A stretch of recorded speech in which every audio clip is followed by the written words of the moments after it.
ৰাইজৰ মাজত সোমাই পৰিব? আমি যুৱ শাখাই এবাৰ এটা নতুন উদ্যমেৰে BTC অঞ্চলত যে আমাৰ 26টা জনগোষ্ঠী আছে আৰু এই 26টা জনগোষ্ঠীৰ আশা আকাংক্ষা তেখেতসকলৰ পাৱা প্ৰাপ্য আৰু বিশেষ কৰি মান সন্মানেৰে জীয়াই থকা যি এটা পৰিৱেশ লাগে সেই পৰিৱেশটো আমি যুৱ শাখাই এইবাৰ ঘূৰাই আনি দিম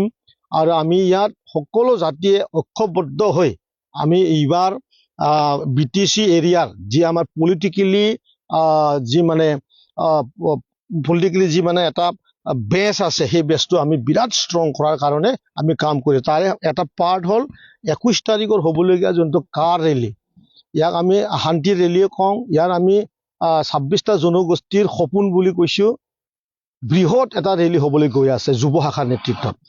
আৰু আমাৰ যুৱসকলে গোসাইগাঁৱৰ পৰা ৰৈ পেলাই অলৰেডি যিমানখিনি আমাৰ প্ৰাইমাৰী আছিলে বুথ কমিটি আছিলে আমি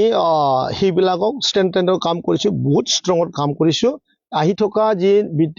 BTC যি এছেম্বলি যিখিনি 15টা চিট আছে এই 15টা সমষ্টিত এইবাৰ UPPলে ভাল এটা ৰিজাল্ট কৰিব এইটো একদম আজিৰ দিনত নিশ্চিত হৈ আছে কাৰোবাৰ লগত মিত্ৰতা হ'ব নেকি আমি অলৰেডি বহুতাৰ লগতে কথা পাতি আছোঁ কংগ্ৰেছৰ লগত আজিলৈকে 7 এলানি বৈঠক আমাৰ চলিছে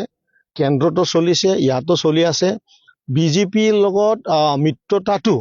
থাকিব না নাই এইটো আজিৰ দিনৰ সন্দেহৰ মানে আবদ্ধত আছে তথাপিও আমি মুখ্যমন্ত্ৰী ডাঙৰীয়াৰ লগত বহুবাৰ কথা আমাৰ প্ৰধান আমাৰ UPPৰ প্ৰধান ডাঙৰীয়াই কথা চলি আছে আমি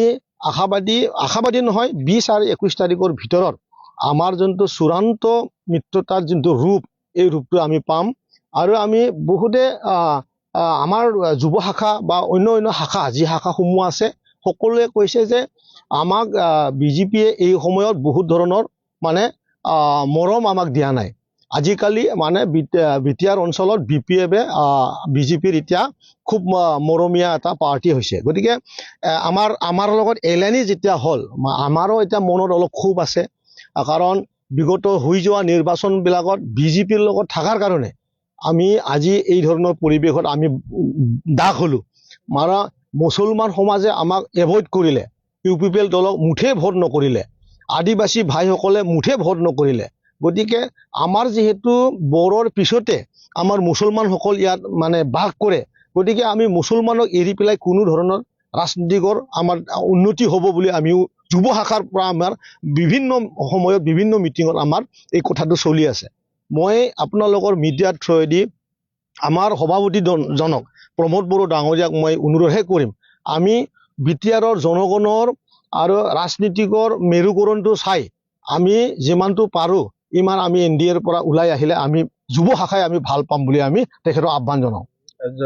আপোনাৰ যেহেতু 15টা BTC সমষ্টি আছে এই সমষ্টিত অকলে খেলিব নে বাহিৰত যিখিনি খেলাৰ এটা চিন্তা চৰ্চা কৰি আছে তাতে মিত্ৰতা আমি 26টা সমষ্টি অলৰেডি থিৰাং কৰিছোঁ হয়তো এটা দুটা ইফাল ভাল হ'ব আৰু 15টা চিট আমি খেলিমেই ইয়াত মিত্ৰতা যদি 20 তাৰিখত কি ধৰণে ৰূপ লয় আৰু আমি অলপ আগতে কৈছোঁ 90% মিত্ৰতাৰ পক্ষত আৰু UPPL দল আজিৰ দিনত নাই 10% আশাত আছে মুখ্যমন্ত্ৰী ডাঙৰীয়াই কি ধৰণৰে হাগ্ৰামা ডাঙৰীয়া বা আমাৰ প্ৰমোদ বড়ো ডাঙৰীয়াৰ লগত মিলাব তাত মানে বহুত এটা কনফিউজন আছে কাৰণ হাগ্ৰামাও খুব মানে অখৰা কৰি ইয়াত ৰাজনীতি কৰিব UPPLৰ লগত তেখেতৰ মানে যোনটো সংঘাত এই সংঘাতটো ইমান সহজৰে নিৰ্মূল কৰি পেলাই UPPLৰ লগত BPF মানে মিক্স হৈ পেলাই ৰাজনীতি কৰিব এই অঞ্চলত মই সেইটো মোৰ ফালৰ পৰা ব্যক্তিগত মোৰ যোনটো জ্ঞান মই সেইটো দেখা নাই গতিকে এনেকৈ যদি আমি কেলকুলেশ্যন যাওঁ আৰু আমি যদি যুৱ শাখাই যি আমি যি মানে আবেদন আমাৰ সভাপতি ডাঙৰীয়াক কৰিছোঁ যে এই সময়ত চিনাৰী এইটোৱে কৈছে যে আমি NDAৰ পৰা ওলাই অহাটো যুৱ শাখাৰ পৰাও বিচাৰিছে আৰু ৰাইজেও বিচাৰিছে মুছলমানবাসী ৰাইজে বিচাৰিছে বড়োবাসী ৰাইজেও বিচাৰিছে সকলোৱে সেইটোৱে বিচাৰিছে